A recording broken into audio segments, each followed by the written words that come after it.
dele, por ele e para ele são todas as coisas. Glória seja dada eternamente ao nome de Jesus. Ainda que você não tenha escovado os dentes, dê um sorriso para quem está do seu lado. Deus não revela essas coisas. Mesmo sem tomar banho, dá um abraço em quem está perto, mesmo sentado, dá um aconchego. Se é para falar de paternidade, eu começo dizendo que o coração do pai se alegra em ver filhos que se amam. Quantos pais temos aqui? Papai e mamãe.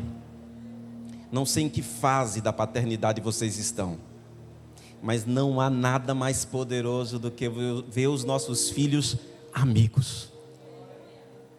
É uma fase maravilhosa. Eu e a pastora Betânia está ali. E se você olhar para minha esposa e olhar para mim, você vai ver que Deus é um Deus de milagre. Os desprovidos de beleza também casam. Aleluia. Alguém está se identificando na casa. Alguém está se identificando. Aleluia. Ele não tem cabelo, mas Deus a escolheu. Já viu essas músicas? Eu quero falar sobre a honra de estar aqui. E não com a intenção de retribuir as palavras do pastor Isaías, mas com a intenção clara de simplesmente honrá-lo publicamente. Dizer que os últimos dias, e a minha esposa é testemunha disso, nós estamos aqui debaixo de muita batalha. E eu sei que aqueles que servem ao Senhor, os pastores, líderes, presbitério, diaconal, sabem que a vida do cristão é exatamente assim. Tem momentos que a gente pede a Jesus para poder, pelo menos, amarrar alguns leões hoje, para só matar amanhã, porque o cansaço está grande. Fisicamente, não havia condição de estar aqui em Itabuna. Mas uma das coisas que Deus utilizou para me motivar a estar aqui, atender o convite e não enviar mensagem para o pastor Isaías solicitando um substituto por causa da enfermidade, foi exatamente, Isaías, a aliança que nós temos. Querido, uma aliança é a maior motivação que pode existir para que possamos cumprir o propósito com Deus e com os homens. Eu vim para cá também, em primeiro lugar, porque o Senhor mandou. Mas em segundo lugar, o próprio Senhor que enviou me disse que aqui, para o meu coração, para o coração da minha esposa, para a minha casa, aqui é Refidim, aqui é um lugar de descanso. Um amigo é um lugar de aconchego. A gente vem totalmente despreocupado. E eu nesse altar sinto o peso da responsabilidade, mas sinto a leveza da nossa amizade. E é como ministrar na casa que o Senhor nos constituiu como pastores para cuidar. E hoje nós temos essa responsabilidade. Somos pai de Guilherme, como já foi apresentado. Aliás, esses vídeos de apresentação botam uma pressão, né? Que a gente fica pisando na vaidade, né? Senhor, eu não sou tudo. Senhor Jesus. Guilherme tem 23 anos. Solteiro. Tem irmã solteira aqui. Deveria estar pensando, nem pro filho do pastor ter vindo. Calma, irmã, calma. Emily tem 18, solteira. Guilherme, estudante de jornalismo. Emily de biomedicina, os dois já trabalham. Emily é uma maquiadora, já profissional, só com 18 anos. Com 13 aninhos já começou a fazer curso. E logo nós incentivamos para o trabalho, a despeito de tantas ideologias que nós temos aí hoje. Cremos biblicamente que o trabalho dignifica o ser humano. E desde cedo trabalhou. Nós mudamos de casa recentemente para uma casa melhor e eu disse para eles: eu vou medir o quarto de vocês. E eu vou ver quantos metros quadrados tem no quarto de vocês. Medirei também a cozinha, porque vocês utilizam muito. E de acordo com o valor do metro quadrado do aluguel, vocês vão pagar o aluguel também. Já tem filho aqui dizendo, eu acho que essa conferência não vai ser boa. Mas nós queremos dizer, eu e Betânia, que os nossos filhos são bênção nas nossas vidas. Mas entendemos que paternidade não é apenas os filhos serem bênçãos para nós, mas é os filhos serem bênçãos aos olhos de Deus para os homens. Isso é que faz toda a diferença. Enquanto os levitas ministravam, e eu falei isso para pastor Isaías, pede para que eles fiquem um pouquinho. Deus colocou no meu coração que uma das últimas canções que eles ministraram aqui fossem ministradas mais uma vez, lentamente, para nossa reflexão.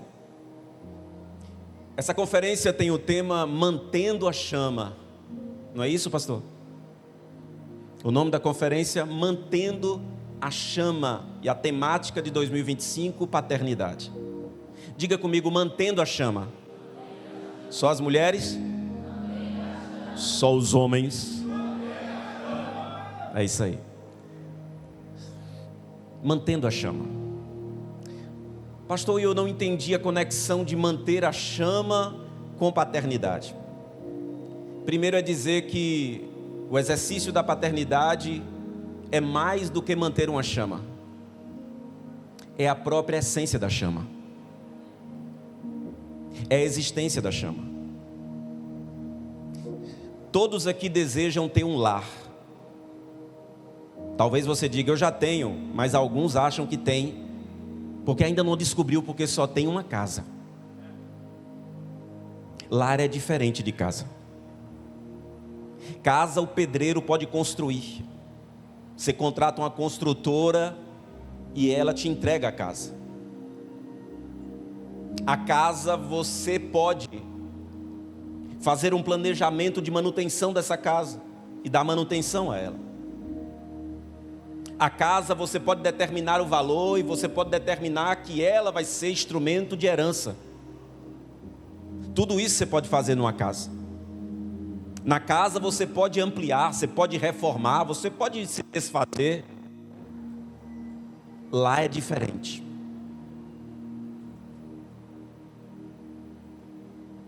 O lar é um conjunto de valores. O lar não é uma habitação meramente física, mas em primeiro lugar o lar é uma habitação espiritual.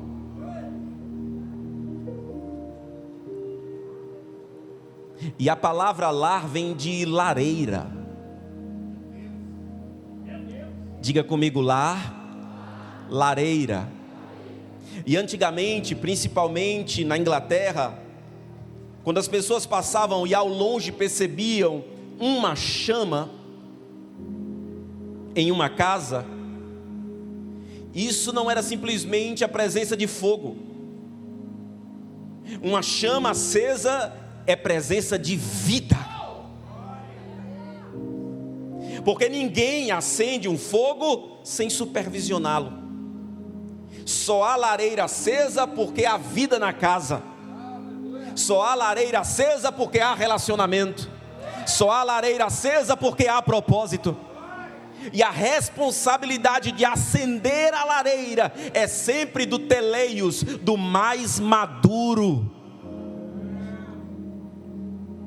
A responsabilidade de acender a lareira é do pai. O pai se responsabiliza pelo fogo, porque meninos ainda não podem lidar com fogo. Alguém está comigo aqui? Então essa noite é mais do que manter uma chama, é entender que a chama é a própria paternidade na casa, é a própria presença na casa. O problema é que muitas vezes nós queremos controlar o fogo. E nós achamos até que é do nosso jeito. Queremos usar as nossas técnicas, a nossa expertise, a nossa forma. Mas quando nós partimos para a chama, não tem a ver com os nossos gostos, com as nossas experiências. tem a ver com Ele. A primeira pergunta que eu faço na introdução dessa mensagem, meus irmãos, é perguntar algo que, à luz da ciência, mas antes de tudo da Bíblia, é determinante no desenvolvimento do nosso relacionamento com Deus, da nossa intimidade com o nosso Pai espiritual, celestial, o nosso Pai eterno. Algo que é determinante é como está, ou como foi, ou como tem se desenvolvido o seu relacionamento com os seus pais. Quanto mais saudável o nosso relacionamento com os nossos pais biológicos, mais estruturas de facilitação estarão firmes para o desenvolvimento do nosso relacionamento com o nosso Deus. Nós vamos aprender isso aqui essa noite. Nós amamos essas canções que falam que Ele abre o mar, que Ele derruba muralhas. E o nosso Deus, Ele é mesmo muito poderoso para fazer muitas coisas diante dos nossos olhos. Mas eu vim aqui dizer para você que Deus não faz apenas coisas diante dos nossos olhos. As coisas mais poderosas que o Pai faz é por dentro dos nossos olhos, não por fora. E o problema que já nos afasta de uma perspectiva fiel de paternidade é que na maioria das vezes nós queremos um pai que esteja totalmente voltado e preocupado para o que deve ser feito fora. E quando nós nos preocupamos com o externo demasiadamente, nós estamos nos apegando a tudo que é herança e nos esquecendo que Deus é um Deus de legado. Diga comigo, herança é por fora, mas legado é por dentro. Diga comigo, herança você deixa para alguém, legado você deixa em alguém. Nosso Pai, Ele se ocupa em estabelecer na nossa vida legado. E eu já posso profetizar essa noite? Essa noite nós vamos sair daqui com um senso, com uma consciência e com uma autorresponsabilidade diferente, para além daquela que nós chegamos até aqui. Pessoas que antes só estavam pensando em coisas, só vão pensar em coisas se for para abençoar pessoas, porque é assim na presença do Pai. Tudo que é material é sobre herança, mas o legado é imaterial, é subjetivo, logo é espiritual. E sem o legado não adianta ter herança. Alguém está comigo aqui? Falar sobre paternidade é falar sobre legado. A etimologia da palavra legado fala de uma palavra do latim que vai falar sobre aquele que é enviado, o que é oficialmente enviado para dar o que é de direito para este e para uma próxima geração. Nós temos um Deus geracional. Mas entendo o que Deus mandou fazer no início desta ministração, e eu quero fazer com muito temor no meu coração. Por gentileza, feche os seus olhos. Pensa na relação com seus pais. Talvez esse momento seja difícil. Eu sei, plenamente eu sei, do quão é difícil para alguns. Talvez procurar memória e até não encontrá-las. Pensar como aconteceu ou vem acontecendo o seu relacionamento com a figura paterna. E nesse momento eu queria que você pudesse pensar no seu pai biológico. Como esse relacionamento se deu? Como ele aconteceu? Ou se ele não aconteceu?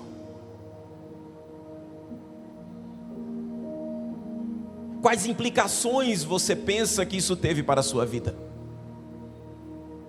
Talvez uma guerra acabou de ser estabelecida dentro de você, porque para muitos este pensar é uma afronta. E comumente pessoas que desenvolvem uma mentalidade de orfandade fogem deste pensamento, porque ele incomoda, ele confronta, e nós não queremos pensar nele. Mas o que o Senhor disse ao meu coração é que o Deus que faz as coisas por fora, Ele faz muito mais por dentro. Ele faz muito mais por dentro. Os olhos, por gentileza, olha para cá. Um pai posicionado, fluindo no propósito bíblico dentro de uma casa. Ele é exatamente o instrumento e o agente de Deus para que todas essas manifestações de milagre, de cura, de libertação, de provisão, desse Deus que nós cremos que já fez grandes coisas, e Hebreus 13:8 diz que Ele é o mesmo ontem, hoje e eternamente. Ele continua fazendo, Ele continua operando. Quando um pai posicionado está em casa, ao olhar nos olhos de um filho, o mar vermelho é aberto dentro. Gigantes na vida dos filhos caem por dentro. O afago, o abraço, o olhar, a direção, a exortação, o colocar limites, o estabelecimento de destinos, é a própria Shekinah de Deus dentro de uma casa, sobre a vida dos filhos. Porque nós temos hoje este caos social que nós temos, é exatamente porque nós estamos na maior crise de hombridade de todos os tempos, uma crise de homens não posicionados. Nos últimos dias, o país foi colocado de ponta cabeça por causa de um vídeo de um influencer chamado Felca, e todo mundo sabe disso, sobre a adultização de crianças. Mas o que nós não paramos para pensar que o problema não é a adultização de criança, mas o problema nasce com infantilização dos adultos. Diga assim comigo: o problema da adultização das crianças é a infantilização dos adultos.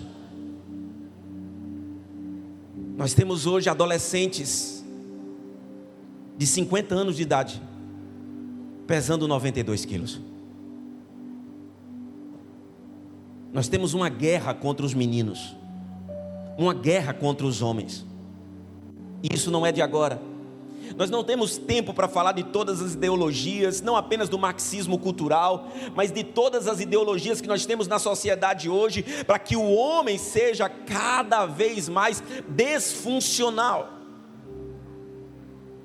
para que não venhamos ter a figura masculina posicionada,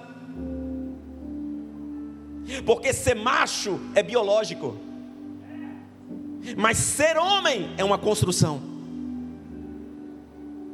É por isso que Davi, ele reúne o seu filho Salomão para dar o último conselho. Vocês lembram disso? E no último conselho que ele vai dar ao seu filho, ele apenas diz duas palavras. Perto da sua morte ele diz: filho, ser corajoso. Tá bom, pai, eu vou ser corajoso, mas para quê? Para que tu possa ser homem. Então eu entendo que para ser homem é preciso coragem.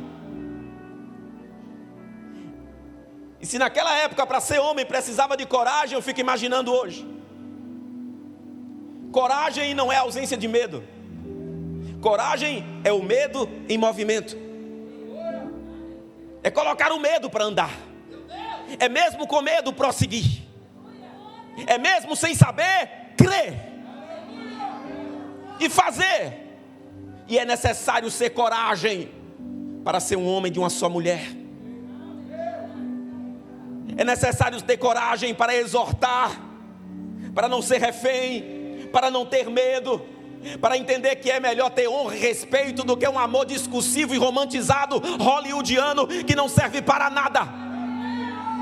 Por isso Davi disse a Salomão: tenha coragem e seja homem.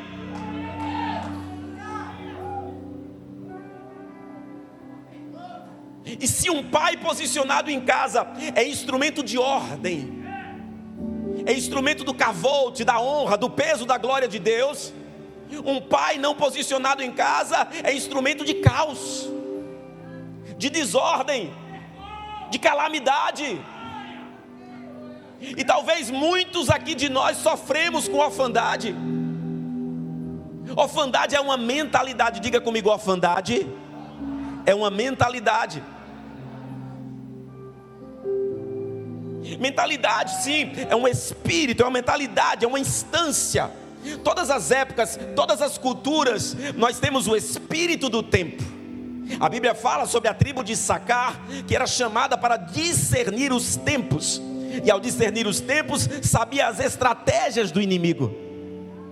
E hoje você veio aqui e já está recebendo uma palavra que é determinante para você colocar a sua casa em ordem.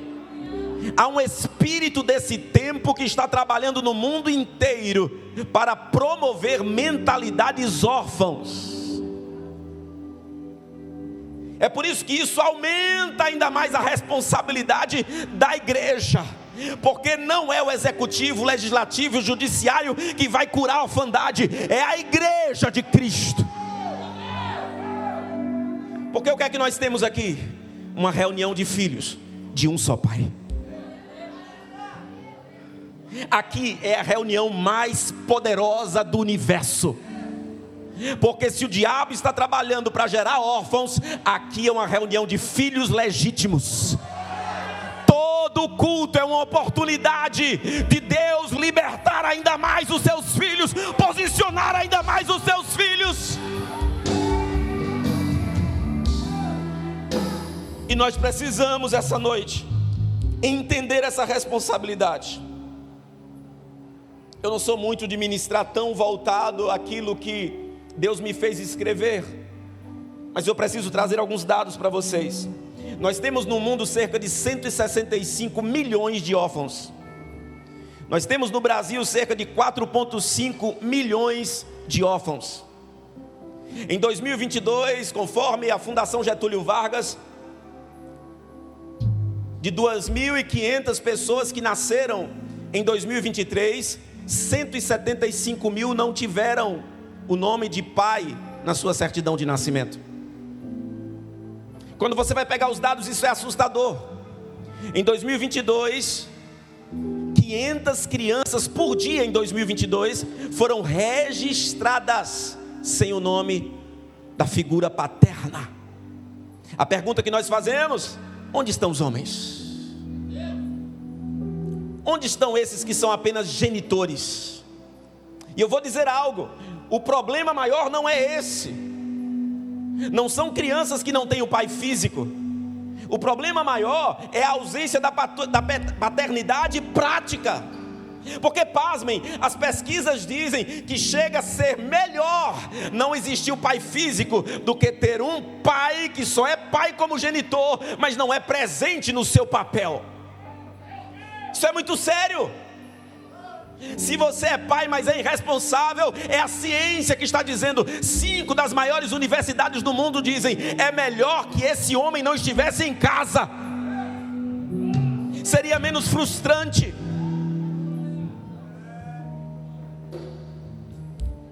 Os irmãos que estão na portaria da igreja não deixam nenhum homem fugir essa noite.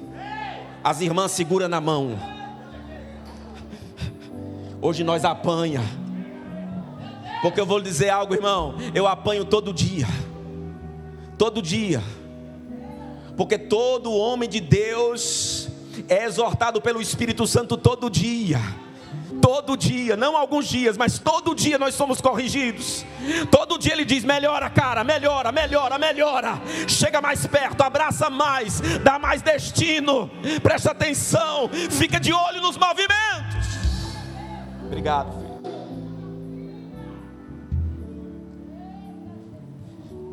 11 milhões de mulheres criam sozinhos seus filhos. E as 3 áreas mais afetadas pela paternidade está exatamente naquilo que é material, intelectual e afetivo. Isso é a ciência que diz, mas nós como igreja declaramos: é espiritual.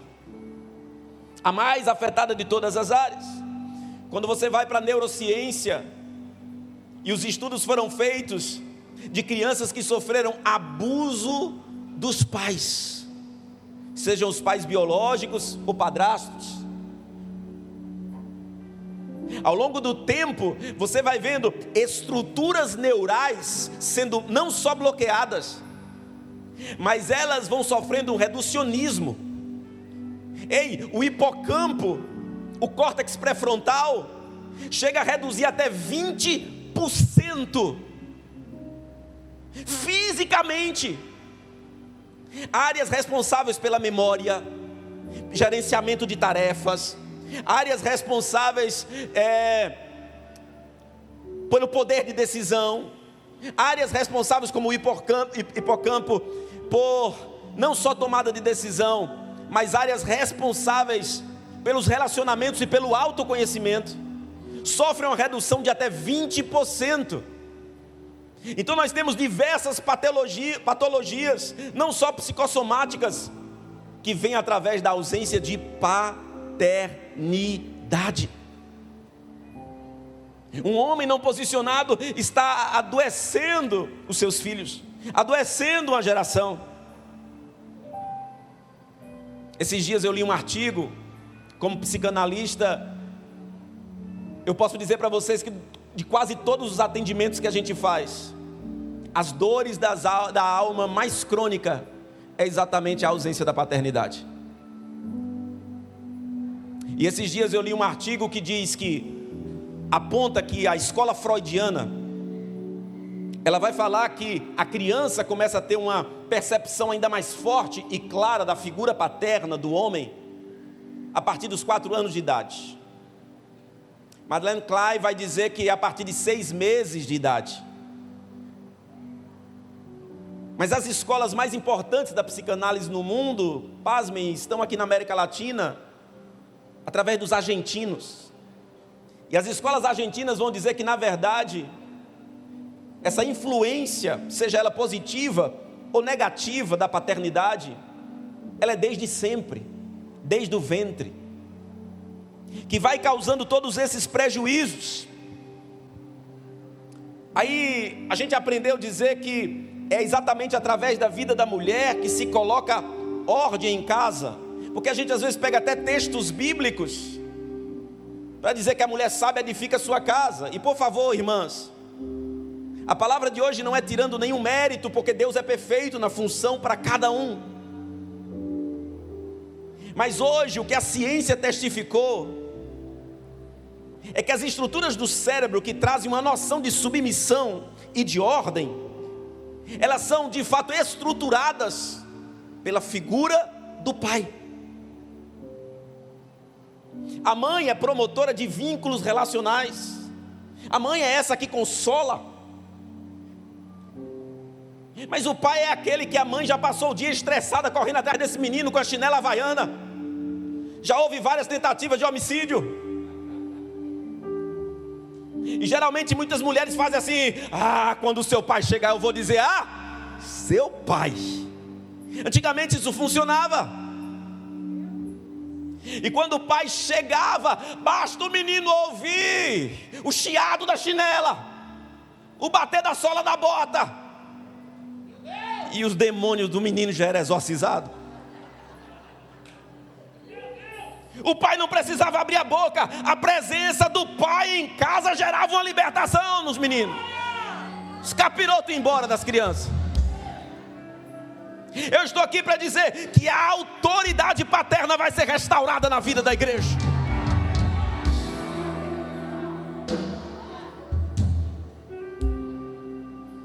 Não dá tempo de falar sobre o peso que isso traz sobre as mulheres. Mulheres estão adoecendo por falta de homens posicionados. O feminismo é um band-aid no câncer chamado ausência de masculinidade bem resolvida. Esse é o retrato que nós temos da sociedade. E nós, como igreja, o que vamos fazer? Aí nós temos uma mentalidade de órfão instaurada. E órfão não vive por discernimento. Órfão vive por pressentimento. Uma característica de um órfão não é alguém que discerne. É alguém que vive cismado, desconfiado.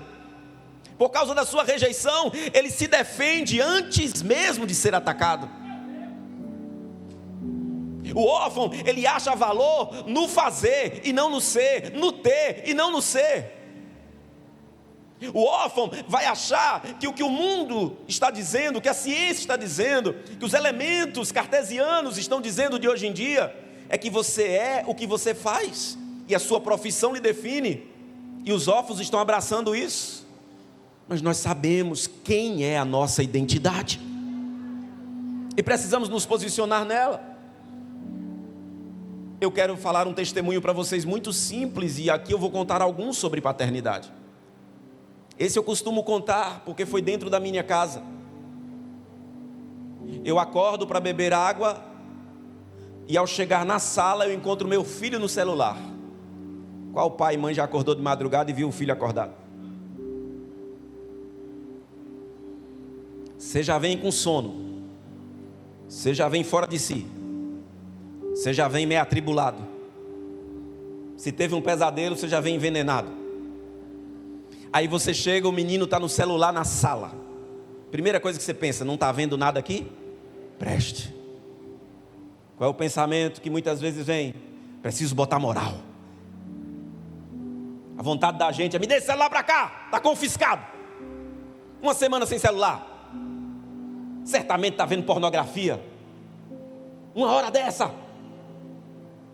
Estou pagando sua escola. Estou trabalhando tanto, porque discurso de homem não posicionado é sempre sobre o que ele faz e não sobre quem ele é. Estou lhe dando isso, estou fazendo isso. E eu não nego a vocês que quando eu vi o meu filho Guilherme no sofá da sala, o meu pensamento foi: eu vou tirar esse celular dele, vou colocar ele para o quarto dele agora e vou dar uma lição de moral dele. Mas na casa que nós morávamos, a cozinha era grudada com a sala. Eu não dei 3 passos e o Espírito Santo me tomou e disse assim: calma, baixa a tua carnalidade, aumenta a sua sensibilidade espiritual. Teu filho precisa de direção. Ali eu parei e eu não sabia se eu ia ou se eu voltava. E eu fiquei naquela batalha. Meu filho olha para mim, eu olho para meu filho, eu não sabia o que fazer, porque eu ainda estava ouvindo o Espírito Santo. Ele só falou: calma, baixa a tua carnalidade, mas não me disse o que fazer. Então eu sentei ao lado do meu filho, ainda com raiva, porque a raiva não passa rápido, só se foi em você e em mim não. Fiquei ali ainda fungando, e eu disse para meu filho: está tudo bem, filho? Olha a conversa, 3 horas da manhã. Ele disse: mais ou menos, pai. Pois é, filho. O que está acontecendo? Ele disse: meu pai, eu não consegui dormir. Já está na época de eu decidir que curso universitário eu devo fazer. Eu estava decidido por medicina e não quero mais medicina. Meu coração não pulsa mais por medicina. Meu pai, eu estava olhando aqui, são cerca de 40 tipos de engenharia que existe. Eu pensei em ser um engenheiro, mas engenheiro de quê, meu pai? Meu pai, eu não sei quem eu vou ser. E os olhos do meu filho se enchem de lágrima. Ele estava numa crise tão normal para os adolescentes. E o Espírito Santo toma a minha vida e eu disse assim: filho, você está pensando que é uma profissão que vai determinar a tua identidade? Eu vim aqui te dizer algo hoje. Seu pai não está preocupado se você vai ser médico, engenheiro, advogado, professor, mecânico. Seu pai não está preocupado com isso, porque essa não é a preocupação primária do nosso Pai, do nosso Deus. Filho, você não será a partir de uma profissão, você já é a partir de um plano perfeito de Deus para a sua vida.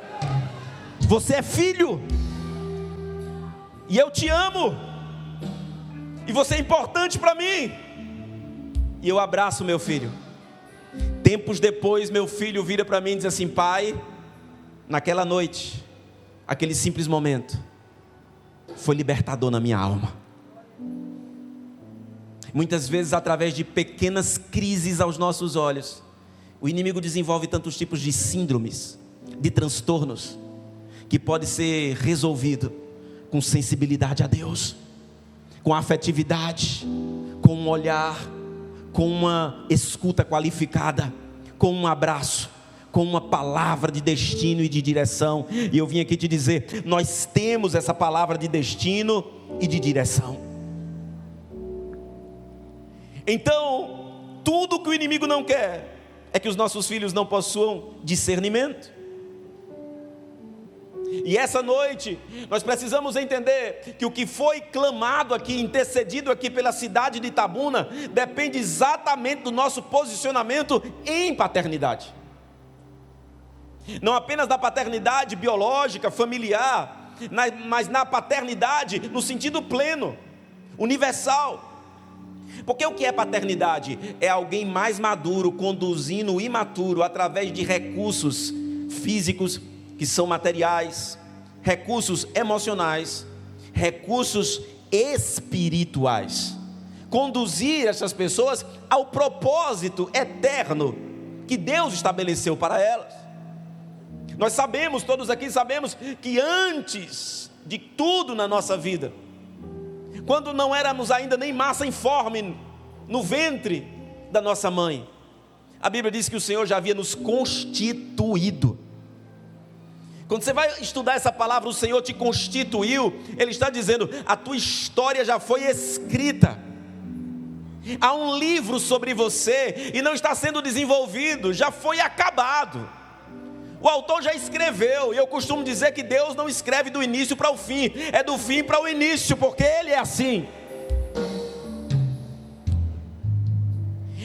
Toda missão que nós precisamos ter no desenvolvimento da paternidade é levar os nossos filhos, os discípulos de Cristo, a entrarem em acordo com aquilo que Deus estabeleceu para eles. Vou repetir, a prioridade que nós temos é entrarmos em acordo com aquilo que Deus já escreveu para nós, conhecer a sua vontade e nos posicionarmos para vivermos essa vontade. Quando no início eu pedi para que o Ministério do Louvor ministrasse essa canção novamente, é porque Deus estava dizendo, o meu povo, ele crê e se empolga com o que eu faço fora, mas diz para o meu povo, que se faltou um pai posicionado biologicamente na tua vida, o Senhor está dizendo, eu sou contigo, a minha paternidade te cura, a minha paternidade te liberta, eu ainda faço todas as coisas acontecer, não só diante dos teus olhos, mas dentro de você. Dentro de você.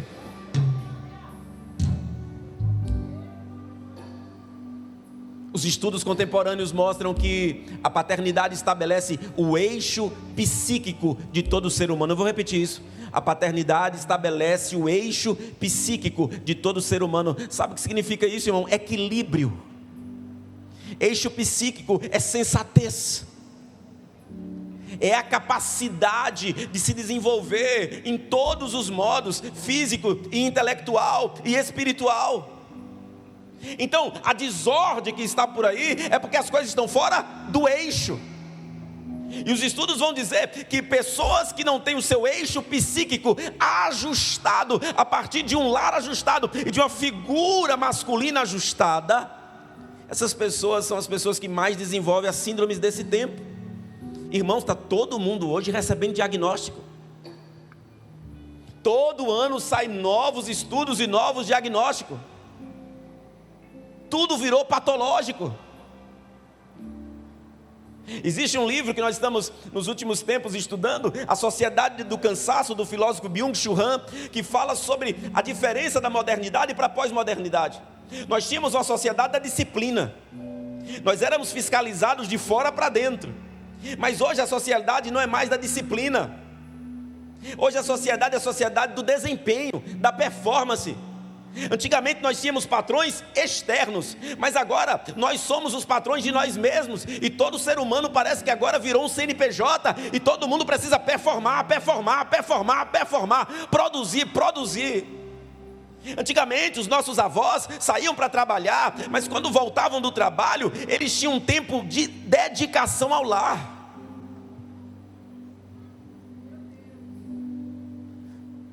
Nós estamos tendo crise de nostalgia de coisas simples.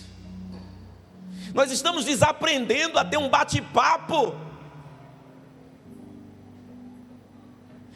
Tudo na nossa vida agora não acontece mais no fluxo da vida, mas até para tomar um café com um amigo tem que ser aquele agendamento, aquela formalidade. Por quê? Porque nós não temos mais tempo livre. Tempo livre virou tempo de oportunidade para produzir mais.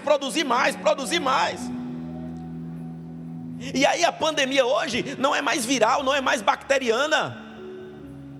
A pandemia é neuropatológica. A pandemia é do adoecimento mental. E eu volto a dizer, tudo isso tem a ver com paternidade. Agora, os estudos também mostram que os pais que cuidam dos seus filhos, assim como aqueles que não cuidam, prejudicam toda a casa, mas aqueles que cuidam têm mudanças significativas na sua mente, positivamente falando. Tem uma organização neural diferente, porque amar é mais do que terapêutico. O amor cura. Cura o alvo do amor e cura quem ama. A paternidade reorganiza todas as coisas. Então esses dados, meus irmãos, são importantes para que a gente possa compreender. Eu e a pastora Betânia dirigimos a Casa da Paternidade. A Casa da Paternidade, ela nasce exatamente da compreensão que a orfandade é a maior ferida social que nós temos hoje. Se uma criança ela for alcançada pela paternidade de Deus, nós acabamos de falar isso, ela é estabilizada por dentro. Enquanto a gente ficar pensando que ação social é dar cesta básica, é dar remédio, é fazer mutirões de tempos em tempos, onde muitas igrejas estão mais preocupadas em mostrar na mídia do que de fato levar a presença de Deus ao coração das pessoas, nós não vamos mudar nada, ainda mais com um governo assistencialista que hoje é bolsa para todo mundo. As pessoas estão viciadas em receber aquilo que elas vão sobreviver, enquanto Deus tem vida e vida em abundância para dar. A igreja precisa matar a fome do faminto, sim, mas comece pela fome de amor, pela fome de esperança. É essa fome que nós precisamos mudar. Aqui tem muitos pastores, e eu digo meus irmãos pastores com muito temor. Muitas vezes nós nos cansamos porque não estamos vendo o resultado do nosso labor, mas muitas vezes tudo que nós precisamos é parar tudo para pensar em ações simples e práticas no exercício da paternidade, porque isso vai trazer solução. Alguém está comigo aqui? Esses são dados que o Senhor colocou no meu coração para compartilhar com vocês.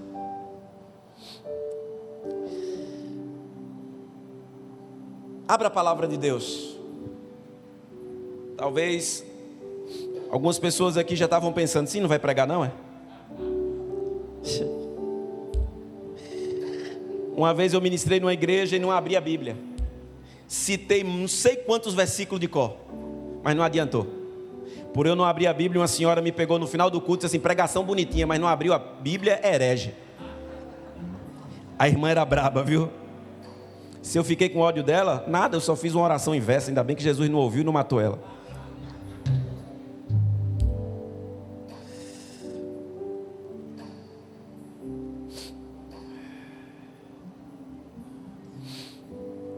Eu quero que você abra a Bíblia em Romanos capítulo 8, versículo de número 29.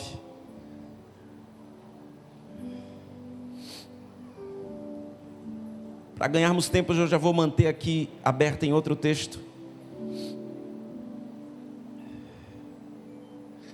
Romanos capítulo 8, versículo 29 diz assim: porque os que dantes conheceu, também os predestinou para serem conformes à imagem de quem? De seu Filho, a fim de que ele seja o primogênito entre muitos. Porque os que dantes conheceu, também os predestinou para serem conformes à imagem de filho, de seu Filho, a fim de que ele seja o primogênito entre muitos irmãos. Irmãos, esse texto é exatamente o texto que tem guiado a minha vida ministerial. Esse texto é o texto que eu ensino lá na nossa igreja, dizendo: esta é a bandeira da nossa igreja. Porque quem não tem visão, irmão, não tem destino. Quem não tem destino, pega a condução para qualquer lugar e toda estrada vira caminho. Agora, quando você tem uma visão definida de qual é o propósito de Deus, está aí Romanos 8, 29. O apóstolo está dizendo aos irmãos em Roma: vocês foram predestinados para serem semelhantes ao Filho. O modelo de filho é Cristo. E nós precisamos ser cópias de Jesus, semelhantes a Jesus. O que o Senhor está dizendo é: eu quero fluir em paternidade sobre a vida de vocês, e eu só quero que vocês se posicionem como filhos. As demais coisas eu sei fazer e eu vou fazer. Esse é o propósito. Quando você vai para o Evangelho de João, capítulo 1, versículo de número 12, é um texto que todos nós sabemos. Coloca na tela João capítulo 1, versículo de número 12, que fala exatamente o que acontece quando a gente entrega a nossa vida a Jesus. Mas a todos quanto receberam deles o poder de serem feitos filhos. Filhos. Tem gente querendo poder para ser cantor, querendo poder para ser pregador, querendo poder para ser apóstolo, querendo poder para ser pastor, para ser missionária. Ei, primeiro seja filha. Não é sobre título, é sobre essência, é sobre identidade, é sobre propósito. Olha o que esse texto está dizendo: todo mundo que receber Jesus recebe a capacidade de, o poder de serem feitos filhos de Deus, aos que creem no seu nome. Irmãos, uma coisa testifica a outra. Tem tanta gente dizendo: eu aceito Jesus na minha vida, mas não se posiciona como filho. A principal característica de um filho ainda precisa ser a honra, a obediência. Essa é a principal característica de um filho. Então você percebe que a paternidade está na Bíblia o tempo inteiro. É a coluna dorsal da Bíblia. É o código do céu. É a paternidade. Não temos como fugir disso. A Bíblia que você tem aí na mão é tão somente uma carta de amor de um pai aos seus filhos, mostrando o seu plano de redenção para com os seus filhos. Você precisa amar a Bíblia. Alguém está com a palavra de Deus? Levante ela aí, levante ela aí. Você está levantando a carta que o Pai escreveu para dizer que te ama, para dizer que não desiste de você, para dizer que você é filho e não criatura, para dizer que há um chamado, para dizer que há um propósito. Ame as Escrituras, viva as Escrituras, ame essa carta de amor e viva para a glória dele. Aleluia. É isso que é a Bíblia. É isso que é a Bíblia. Aleluia. Quando você vai perceber, irmãos, a gente às vezes não percebe, mas não precisa abrir. Mas tudo foi criado a partir da paternidade. Nós cremos na doutrina da Trindade. É exatamente a paternidade, Deus Pai, Deus Filho e o Espírito Santo. A Bíblia vai nos dizer em João capítulo 1, versículo de número 3, que todas as coisas foram criadas a partir de Cristo. A Bíblia vai dizer que ele é o primogênito da criação. Aí tem gente que vai entender que é porque Deus criou ele primeiro que os outros. Não, ele é o primogênito da criação, porque por meio dele todas as coisas foram criadas. Ele é Deus. Aleluia. O que o texto está dizendo é que tudo, inclusive tempo, espaço, Hebreus capítulo 1, versículo 1 e 2, vai nos falar exatamente sobre isso. Tudo foi criado por intermédio de Jesus. Como assim? É o Pai e o Filho e o Espírito. O fluir da paternidade, criando todas as coisas. E essa noite eu vim aqui para te dizer que a paternidade não perdeu a capacidade de criar. Se na sua casa tem algo impossível, Ele cria do nada. Do impossível Ele faz nascer as possibilidades. Ele ainda dá voz e as coisas são estruturadas, levantadas. Aleluia. Todas as coisas são criadas. Há um texto, irmãos, há um texto que gera no meu coração um grande temor e eu quero compartilhar com vocês. Vamos a segundo livro de Reis, capítulo de número 18. Eu quero com vocês olhar a vida do rei Ezequias, de um homem que começou muito bem, mas terminou muito mal, de um homem que foi tão brilhante em todas as áreas, mas falhou na principal. Qual, pastor? Você vai perceber que ele falha na paternidade. Ezequias foi o 13º rei de Judá, filho de Acás, um rei apóstata, que foi de 735 até 719 a.C. E você vai perceber que ao todo, Ezequias reinou de 715 a 687, e ele foi chamado de um reformador. Versículo 1 do capítulo de número 18. No 3º ano do reino de Oséias, filho de Elá, rei de Israel, Ezequias, filho de Acás, rei de Judá, começou a reinar. Tinha 25 anos de idade quando começou a reinar, e reinou 29 anos em Jerusalém. A mãe dele se chamava Abi e era filha de Zacarias. Ezequias fez o que era reto aos olhos do Senhor. Eu vou repetir: Ezequias fez o que era reto, o que era bom aos olhos do Senhor, segundo tudo o que Davi seu pai havia feito. Removeu os lugares altos, quebrou as colunas e derrubou o poste da deusa Azera. Também fez em pedaços a serpente de bronze que Moisés havia feito. Os filhos de Israel chamavam essa serpente de Neustã, e até aquele dia lhe queimava incenso. Ezequias confiou no Senhor, o Deus de Israel, de maneira que não houve ninguém, irmãos, olha esse testemunho, não houve ninguém como ele entre todos os reis de Judá, nem antes nem depois dele, porque se apegou ao Senhor, não deixou de segui-lo, e guardou os mandamentos que o Senhor ordenou a Moisés. Assim o Senhor estava com ele, e ele teve êxito em todos os seus empreendimentos. Rebelou-se contra o rei da Assíria e não serviu. Derretou os filisteus até Gaza, e o seu território desde a torre dos vigias até a cidade fortificada. No 4º ano do seu reinado de Ezequias, que era o 7º ano de Oséias, filho de Elá, rei de Israel, Salmanassé, rei de Assíria, atacou a cidade de Samaria e a cercou. Ao fim de 3 anos, a cidade foi conquistada, sim, no ano 6º do reinado de Ezequias, que era o 9º ano do reinado de Oséias, rei de Israel. Samaria foi conquistada. O rei da Assíria levou os israelitas para a Assíria, os fez habitar em Alá, juntou a Rabor, filho de Gozã, e nas cidades dos Medos. Isso aconteceu porque não obedeceram à voz do Senhor seu Deus, não quebraram a sua aliança, a saber, tudo que mas quebraram a sua aliança, a saber, tudo que Moisés, servo do Senhor, havia ordenado. Não ouviam, nem o fizeram. Ouça isso. No 14º ano do reinado de Ezequias, Senaqueribe, rei da Assíria, atacou todas as cidades fortificadas de Judá e as conquistou. Então Ezequias, rei de Judá, enviou mensageiros ao rei da Assíria, que estava em Laquis, dizendo: eu errei, pare de me atacar, e cumprirei tudo o que você impuser. Então o rei da Assíria impôs a Ezequias, rei de Judá, um tributo de 10 toneladas de prata e 1 tonelada de ouro. Ezequias deu toda a prata que havia na casa do Senhor e nos tesouros do palácio. Foi quando Ezequias arrancou o ouro que havia nas portas do templo do Senhor e nas ombreiras, o ouro com que ele, o rei de Judá, as havia revestido, e deu ao rei da Assíria.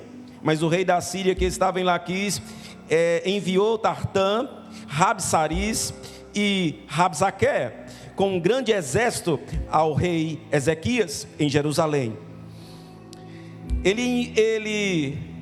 Eles vieram a Jerusalém, e quando chegaram, pararam na extremidade do aqueduto do tanque superior, junto ao caminho do campo do lavandeiro.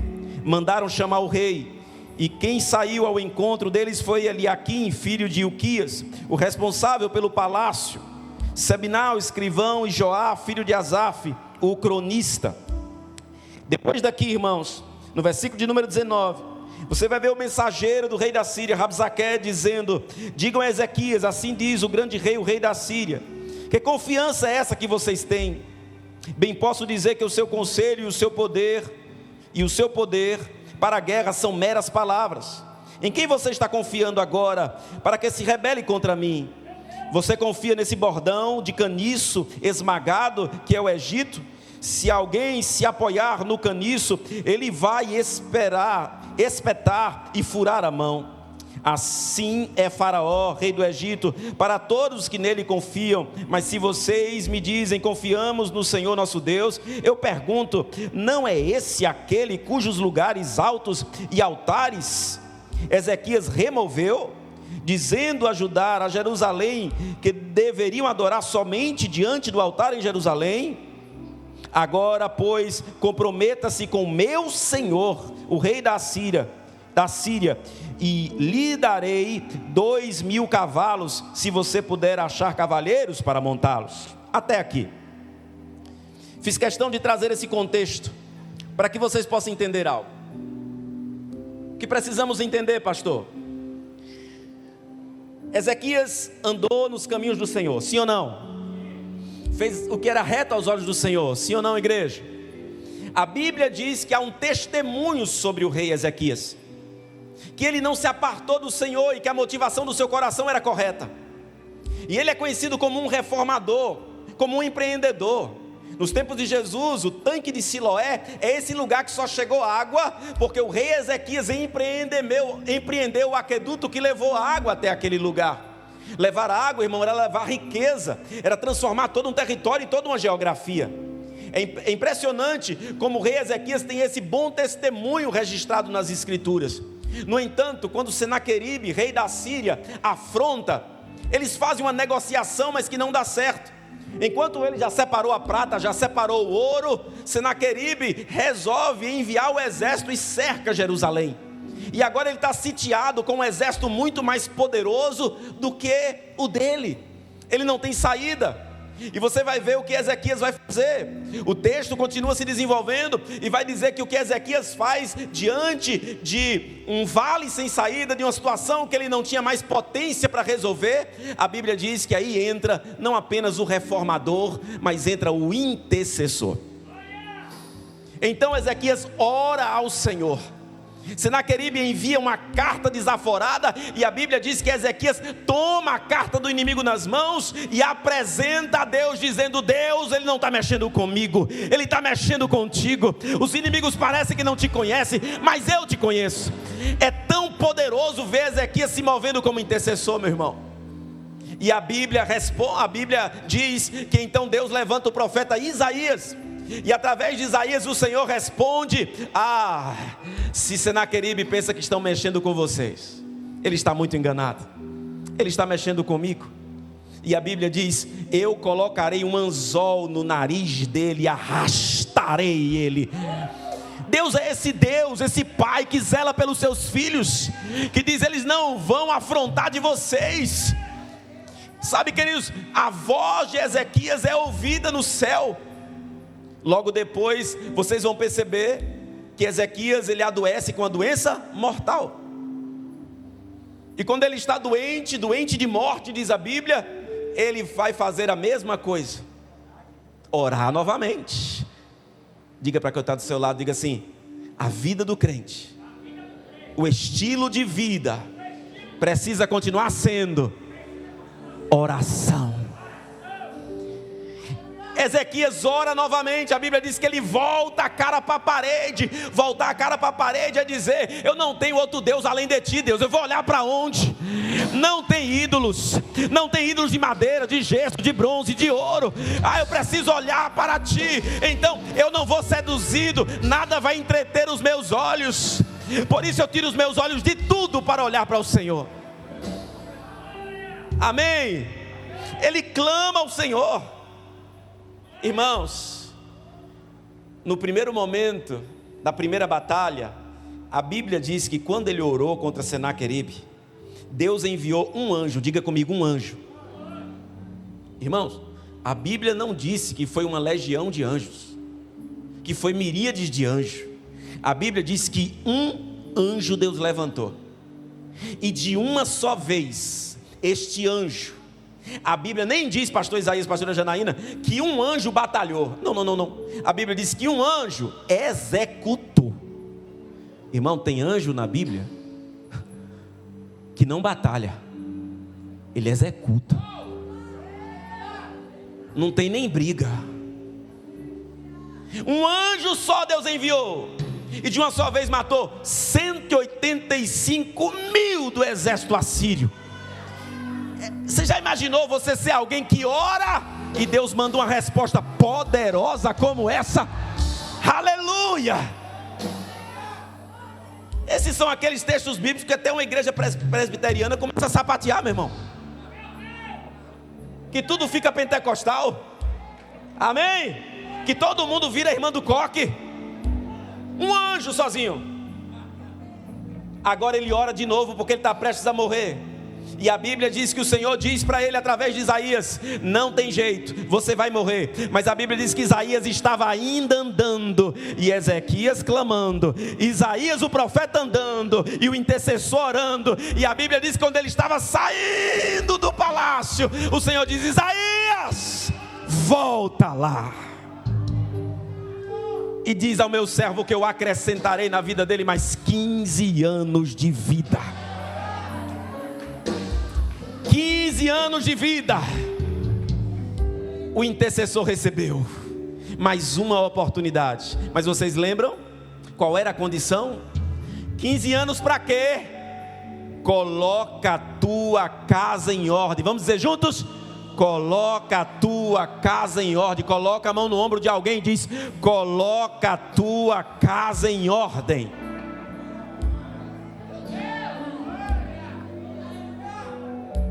Eu não sei, irmão, se eu tenho mais 15 anos nessa vida. Eu não posso garantir que eu tenho mais 15 dias, nem 15 segundos. Ele é o dono da vida. Nosso coração só está batendo porque Ele quer. Só estou respirando porque Ele quer. Basta um olhar dEle, tudo para. Basta um olhar dEle, tudo volta a funcionar também. Ele é Deus. A questão é o que você está fazendo com as oportunidades que Deus está te dando todo dia. Todo dia Ele está dizendo: coloca a tua casa em ordem, coloca a tua vida em ordem. Eu preciso adiantar para eu terminar.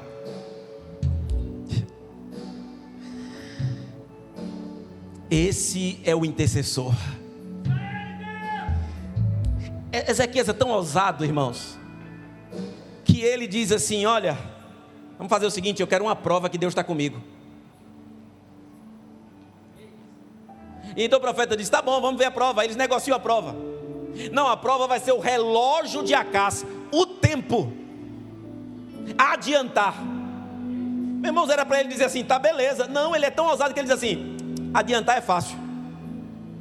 Eu quero que o relógio de Acás passe a retroceder. Meu irmão, se eu sou Deus, eu mato ele ali. Senhor miserável, eu já disse que eu sou contigo, eu já disse que eu vou te curar, eu já disse. Ele diz: não, mas eu quero uma prova. Senhor, que essa prova seja do meu jeito. O que Ezequias está dizendo é assim: eu quero ter certeza que é de Deus. Eu sou tão pecador, eu sou tão pequeno, eu sou tão limitado. Me dá uma prova que o Senhor está comigo, uma prova grande. Deus ouve ele, meu irmão. É alguém que tem intimidade com o céu, meu irmão. É alguém que a gente deseja ser um homem de oração como Ezequias. Então Ezequias foi um reformador, Ezequias foi um grande estadista, Ezequias foi um homem de exemplo para a sociedade que andou com Deus, Ezequias foi temido pelos inimigos, mas Ezequias falhou onde não poderia falhar. E nós temos uma das declarações mais tristes que nós temos em toda a Bíblia. Coloca na tela, por gentileza. 2 Reis, capítulo 20, 16, 19. Do 16 ao 19. A partir do versículo 16. 2 Reis, capítulo 20. Olha só. Então Isaías disse a Ezequias. Escute. Vocês sabem por que aconteceu isso aqui? Porque ao invés dele colocar a casa dele em ordem, a Bíblia diz que ele colocou para dentro de palácio os próprios inimigos para mostrar a grandeza do seu reino. Orgulho. Santo Agostinho vai dizer que o orgulho é o pecado dos pecados. Lutero disse que se você raspar todos os pecados, o que você vai encontrar embaixo é orgulho.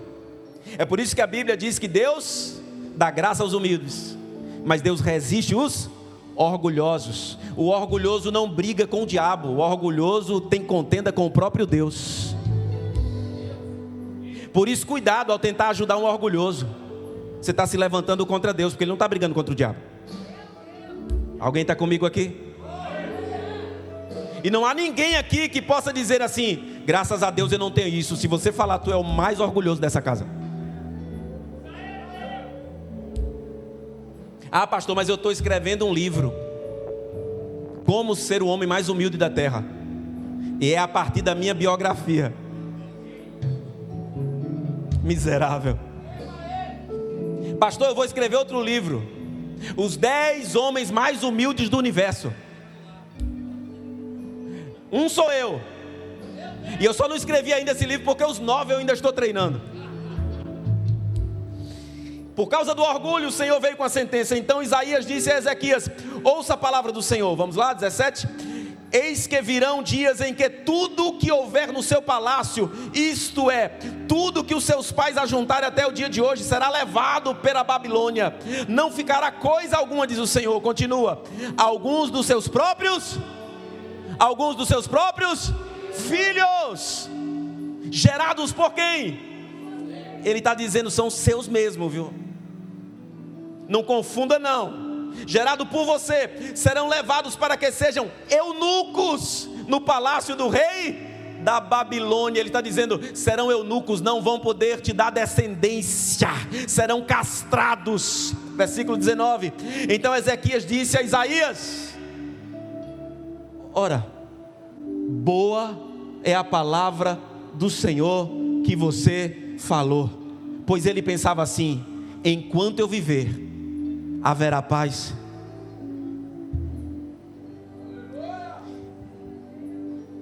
Irmãos, olha para cá. Esse é o texto que eu julgo mais lamentável das Escrituras. Por favor, não entenda esse texto errado. O homem corajoso, o homem intercessor, teve coragem para orar quando o inimigo veio, teve coragem para orar quando adoeceu, mas quando veio uma palavra dizendo: seus filhos serão levados como escravo, seus filhos vão viver na mão do cativeiro babilônico, seus filhos vão para as mãos daqueles que te humilharão a tua descendência, seus filhos vão passar por tragédias, seus filhos terão mentalidade sim de orfandade, eles vão perder até a capacidade de ter uma ideia de pai, porque eles serão escravizados. Naquele momento, cadê o intercessor que orou e o sol retrocedeu? Cadê o intercessor que orou e foi curado? Cadê o intercessor que orou e o Senhor mandou um anjo só e matou 185 mil? Não, ele se cala.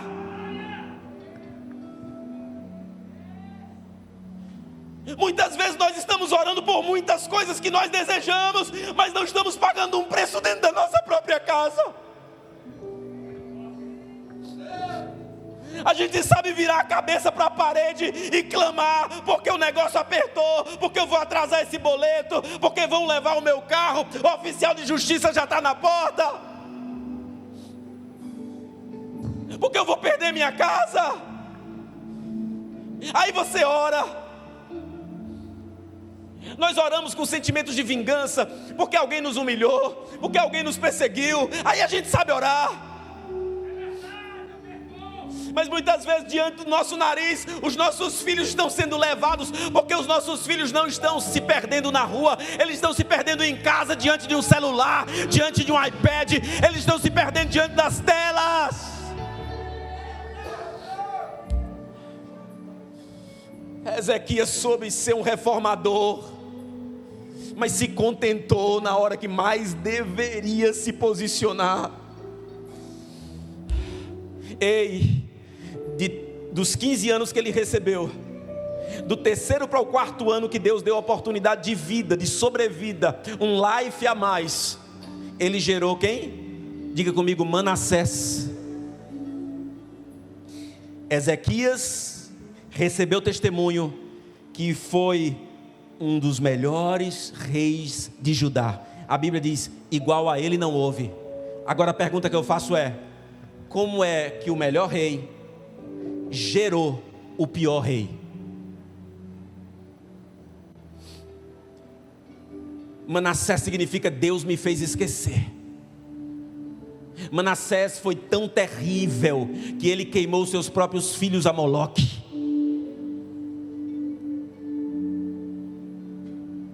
Manassés, irmão, era o capeta em andamento, possuído. Filho de quem? De Ezequias. Em que tempo? No tempo do favor de Deus. Meu Deus. Vocês estão entendendo isso? Que se a paternidade não for a nossa maior responsabilidade, a gente não termina bem. Tudo vai se perder. Hoje o Senhor está dizendo, mude a tua agenda e coloca a tua casa em ordem. Hoje o Senhor está dizendo, o que você não teve ficou para trás, mas eu supro todas as tuas necessidades e te capacito para ser um pai conforme o meu coração, uma mãe conforme o meu coração, para desenvolver paternidade de uma maneira violenta e poderosa.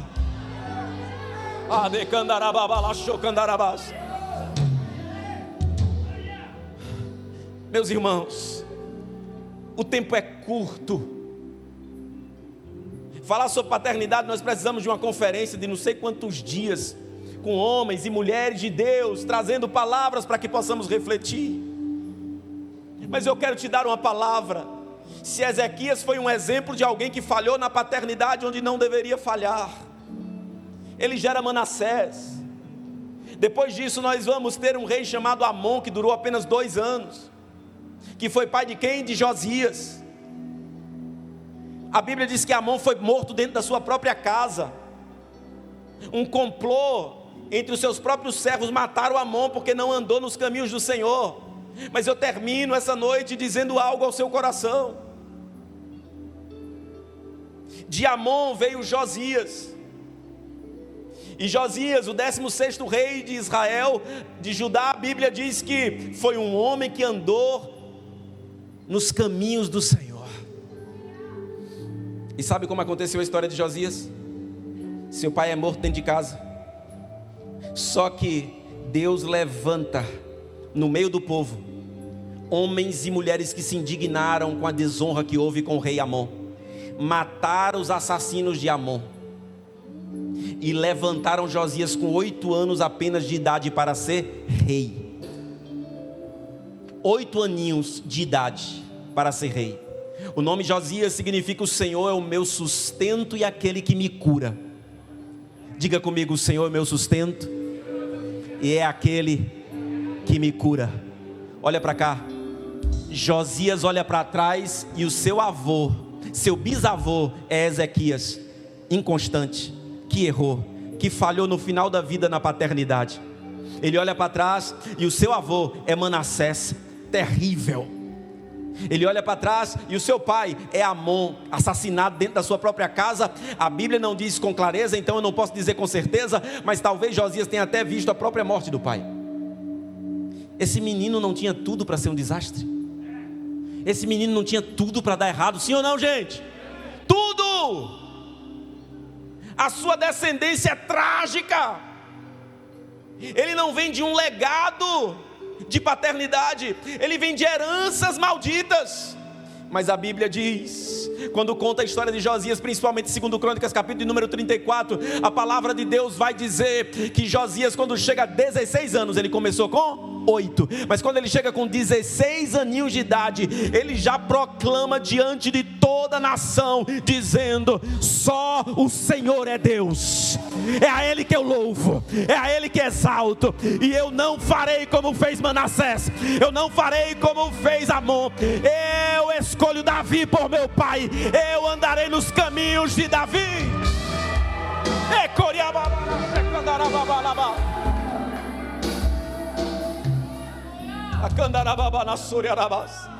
E Josias andou nos caminhos de Davi, seu pai. Ora, o pai dele não é Amon? É, o pai dele biológico é Amon. Mas em Deus, você tem o direito de decidir quem vai ter paternidade sobre a tua vida, quem vai colocar a mão sobre a tua cabeça. E eu estou aqui para profetizar: você não andará sozinho, você não andará sozinho, você não andará sozinho. Tem paternidade de Deus para fluir na tua vida, no teu ministério, na tua família, na tua chamada.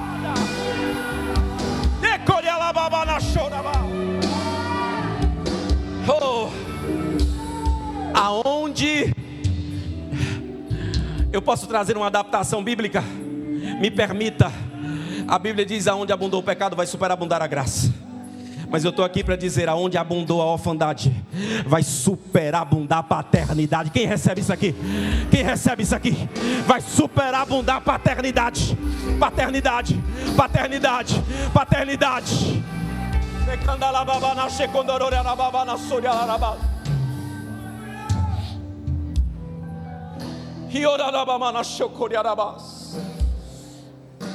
Oh, pastor, e o meu pai foi tão terrível para mim, mas Deus é tão bom para você.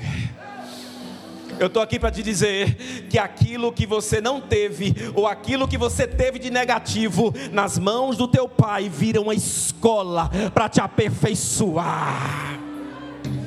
Você vai resistir muita coisa que ninguém resiste, você vai suportar muita coisa que ninguém suporta. Por quê? Porque você sabe dar valor à paternidade, porque você um dia foi órfão. Você sabe como você era, mas você vai celebrar quem você é.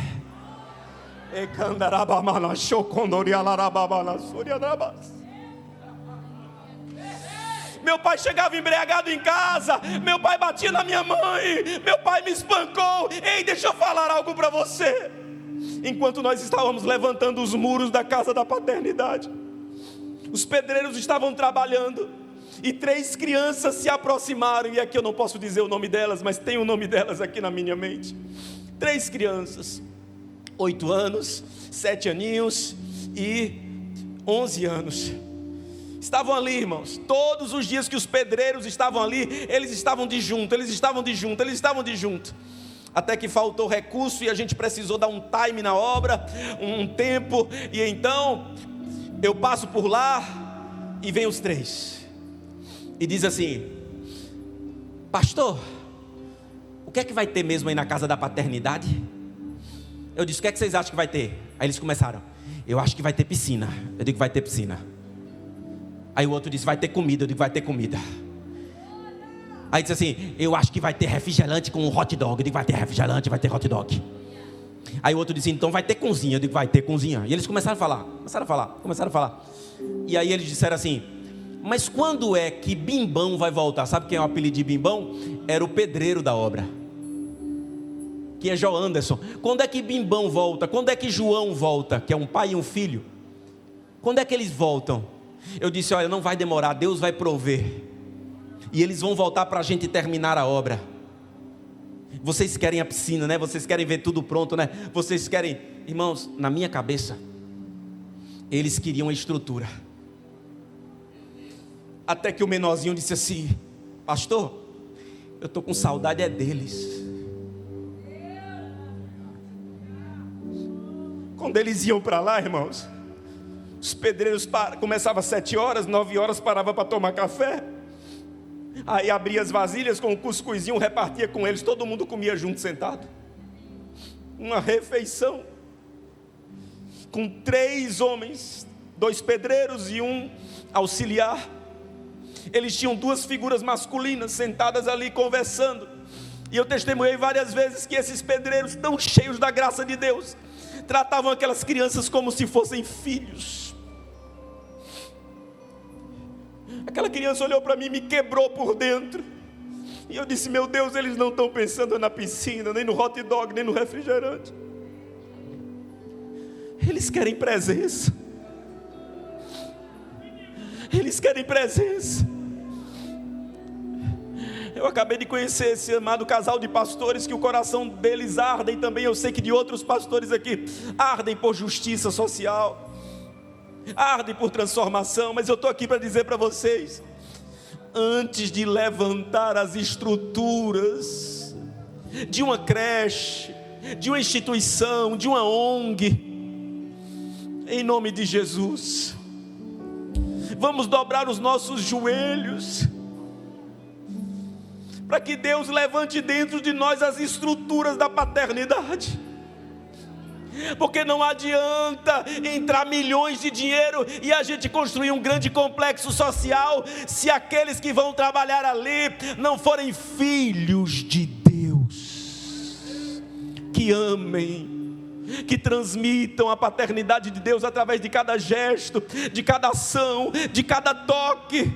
E isso não é só na obra social, isso é ser igreja, irmãos. O coração de Isaías, de Janaíne, eu sei que tantos outros pastores que estão aqui, em nome de Jesus, não julgue a igreja por uma parede preta, não julgue a igreja por iluminação e por tecnologia. Não quer dizer que uma igreja que tem mais um aspecto tradicional, essa igreja está cheia do Espírito Santo. Me permita dizer, eu já vi muita manifestação que parecia ser do Espírito, e quando eu fui ver de perto, as pessoas estavam tão atribuladas e precisando de libertação. Alguém está comigo aqui? Então, como diz o profeta Samuel, não julgue, como Deus disse a Samuel, não julgue pela aparência. A essência de uma igreja não está na tecnologia, e ela não vai influenciar. A essência da igreja está nos nossos relacionamentos. Alguém pode entrar aqui porque viu no Instagram, mas só vai permanecer se ver Jesus em mim e em você.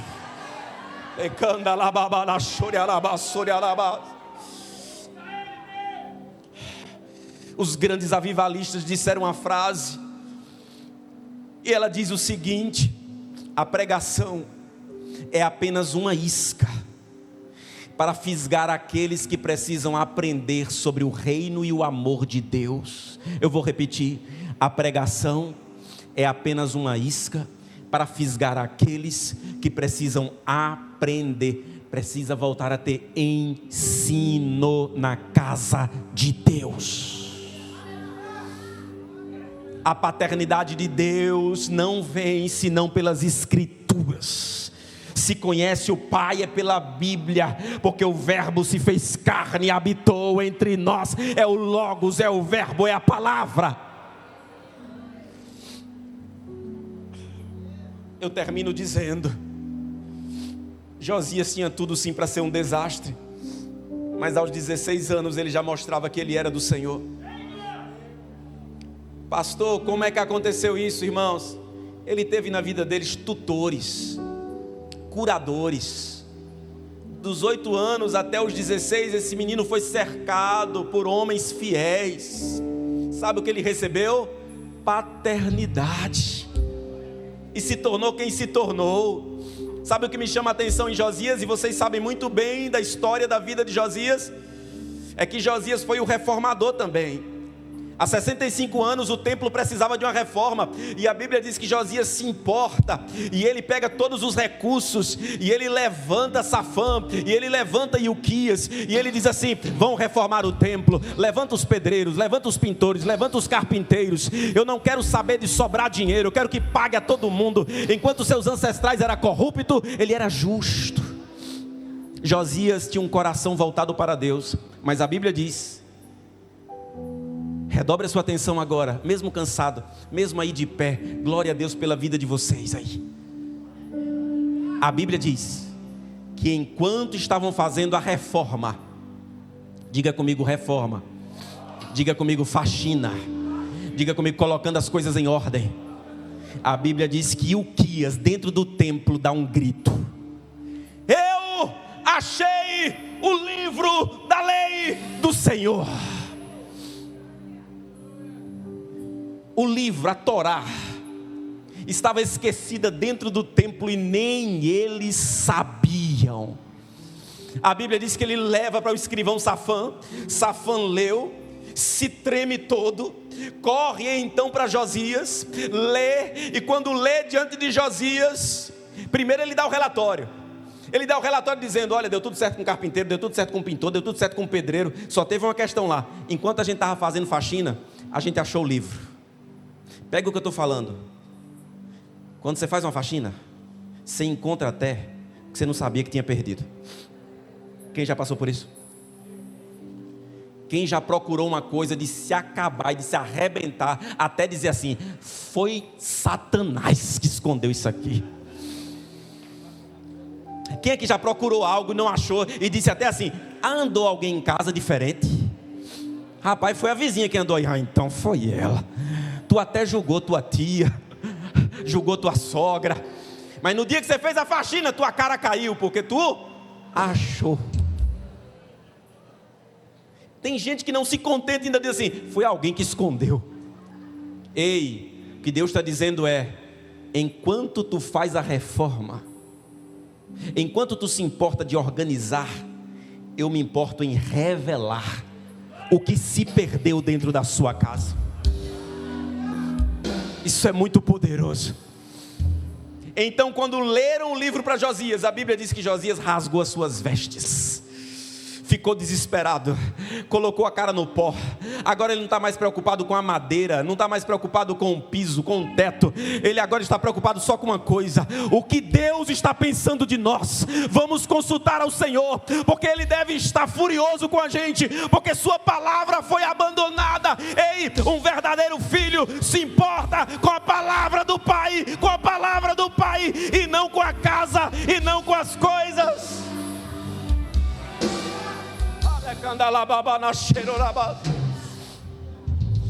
Josias diz: Josias levanta uma comitiva e envia até a profetisa. Quem lembra o nome da profetisa? Hulda. Sabe quem era Hulda?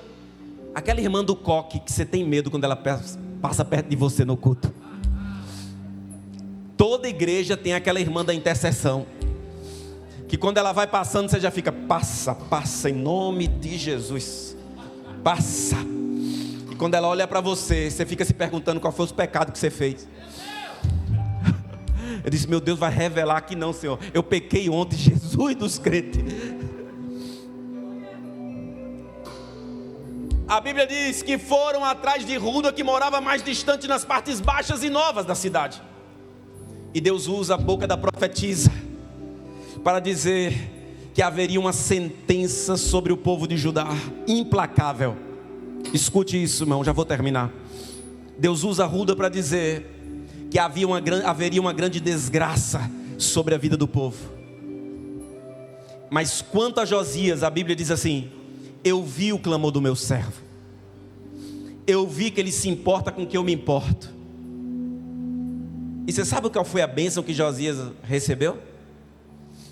Pergunto para quem está do lado aí: você sabe qual foi a bênção que Josias recebeu?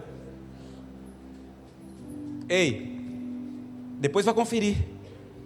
A Bíblia diz que o Senhor disse a Josias: Josias, eu vou liberar um juízo, só que para você, porque você me ama, se importou com o que eu me importo, chorou porque minha palavra estava abandonada. Eu vou fazer algo com você. Eu vou te matar. Talvez alguns estão pensando aqui, não, isso é heresia, irmão. Isso não está na Bíblia, não. Não é possível um negócio desse, não. Josias, você sabe por que eu vou permitir sua morte? Porque eu te amo e não quero que os teus olhos vejam a calamidade desse povo. Para a gente, irmãos, morte é o fim. Para Deus pode ser uma bênção e uma promoção. Alguém está entendendo isso aqui, sim ou não? Deus está dizendo, eu vou te poupar e te tirar dessa terra, Josias, porque você se importa comigo. Agora o que me espanta não é isso, irmãos. Eu não estou lendo texto por texto, irmãos, me perdoe, é por causa do tempo. Mas deixa eu te dizer, sabe o que mais eu fico admirado com Josias, pastores? É que quando Safã chega diante dele e diz o que a profetisa Hulda disse: meu rei, é o seguinte, eu fico imaginando a comissão que ele levantou. Eu conto ou você conta? Não, conta aí você. Não, conta aí você, eu estou com a garganta rouca. Todo mundo com medo. Como é que vai contar que o rei vai morrer? Mas a Bíblia diz que quando Josias ouviu que viria a sentença, e ao final ouviu que ele ia morrer, Josias não diz absolutamente nada sobre a sua morte. Ele não faz uma oração pedindo misericórdia. Ele não faz nem como seu bisavô Ezequias. Ele não ora. Sabe o que ele faz? Ele diz, eu vou morrer? Pois enquanto eu tiver tempo, reúne toda a nação e vamos ler a palavra de Deus para todo mundo ouvir. Para todo mundo ouvir. Eu não quero saber a minha causa. Eu não quero saber se ele vai me deixar vivo ou morto. Eu quero viver para a glória dele. Eu quero agradar ao Pai. Eu quero deixar um legado. Eu quero que haja esperança.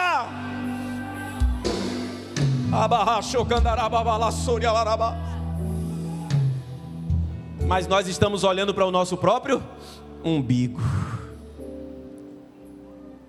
Pastor, como é que alguém se tornou alguém tão poderoso em Deus como Josias? Simples. Porque Deus o salvou pelo poder da paternidade. Um órfão que encontrou paternidade e se tornou o melhor dos reis. Fique de pé.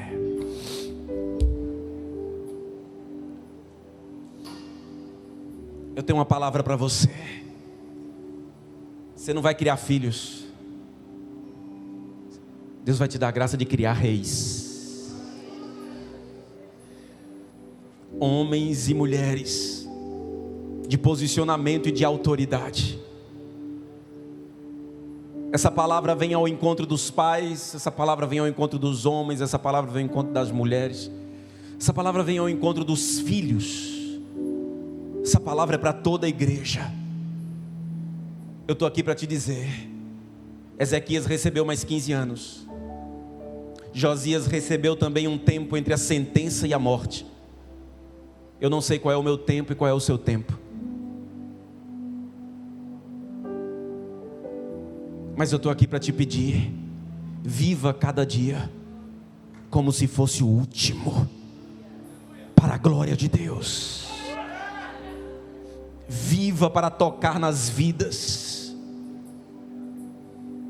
E eu não posso sair daqui sem ter a responsabilidade de dizer, igreja, tome cuidado com a falsa paternidade dos nossos dias. Pastores não são donos das pessoas, são mordomos na casa de Deus. Pastores não são manipuladores. Existem pastores populistas que só olham para si. Existem pastores que são órfãos e disfarçam muito bem, até que parecem ser pais, mas manipulam. Irmãos, eu recebi 45 pessoas na nossa igreja durante a pandemia, porque houve um escândalo em algumas igrejas. 3 igrejas foram parar dentro da nossa igreja de uma noite para o dia, e uma delas estava debaixo de espírito de manipulação terrível, de um homem que se dizia pai, que dizia, me chame de pai, esqueça os seus pais biológicos, A verdadeira paternidade não é física, a verdadeira paternidade é espiritual, e eu sou o pai espiritual de vocês. Enquanto isso, ele abusava de adolescentes. Sabe o que eu vi? Eu vi ovelhas de Cristo que vieram para os nossos cuidados, indo na minha casa, pastores, para pedir permissão para fazer uma viagem para uma cidade de 40 quilômetros, para ver a mãe. Pastor, tem 3 anos que eu não vejo minha mãe, mora a 40 quilômetros, vai ser o aniversário dela, me dê sua bênção. Irmão, eu fiquei possesso, mas não foi do inimigo não. Me subiu uma raiva tão grande, e uma compaixão tão grande de ver uma mente escravizada. Eu disse: meu filho, você é livre em Cristo Jesus, filho. Você não precisa pedir bênção para amar, para honrar. Você não precisa, você já é abençoado pela paternidade de Deus. Mas pasmem, eu vou dizer algo. Algumas pessoas manipuladas conseguem ser libertas. Outras, elas precisam ser de fato ensinadas com mais tempo e com paciência, porque elas se tornaram refém do manipulador e não conseguem viver sem alguém que as manipule. Às vezes o manipulador vai embora, mas o espírito de manipulação fica. E a pessoa não sabe mais tomar nenhuma decisão, perdeu a criticidade, perdeu a autonomia. Isso é o que o diabo faz.